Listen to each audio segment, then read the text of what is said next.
যুবকরা দেখি বুবা শয়তান সব, যারা কাজ নেই কথা নেই বিভিন্ন স্পটে বিভিন্ন মলে বা বিভিন্ন পার্কে আমরা দেখতে পাই তারা নাচানাচি শুরু করে দিয়েছে। এর মতো বেহায়া, এর মতো নির্লজ্জ আর একটা হতে পারে না।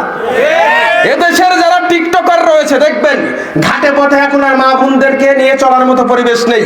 বিভিন্ন পার্ক বিভিন্ন স্পটে আমরা দেখি যে হঠাৎ করে একজন ক্যামেরা ধরে আছে আর একজন এমনিতেই নাচতেছে। তো কি মিউজিক আছে ফোনের মধ্যে আর এমনি ডান্স দিচ্ছে, আবার একটা টিকটকে জোড়া লাগিয়ে দে ও আবার টিকটক প্রতিবন্ধী অভিনেতা হচ্ছে।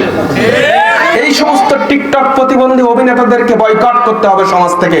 যেখানে পাবেন এদেশের তাওহীদি জনতা আপনারা একত্রিত হয়ে এই টিকটক প্রতিবন্ধীদেরকে নসিহত করে এটাকে বয়কট করবেন এবং তাদেরকে প্রতিহত করবেন। রাসূল সাল্লাল্লাহু আলাইহি ওয়াসাল্লাম বলছেন, পৃথিবীর মধ্যে কোন মানুষের মধ্যে যদি দুটি বৈশিষ্ট্য থাকে তাহলে আল্লাহ রাব্বুল আলামিন ওই মানুষকে পছন্দ করেন। এক, আল হিলমু, যেই ব্যক্তি, যেই পুরুষ, যেই যুবতী, যেই যুবক বুদ্ধি দিয়ে চলে, বিবেক দিয়ে চলে, আল্লাহ তাকে পছন্দ করে। দুই, ওয়াল হায়াউ, যেই যুবক যেই যুবতী লজ্জা করে, লজ্জা লালন করে, আল্লাহ তাকে সব থেকে বেশি পছন্দ করে।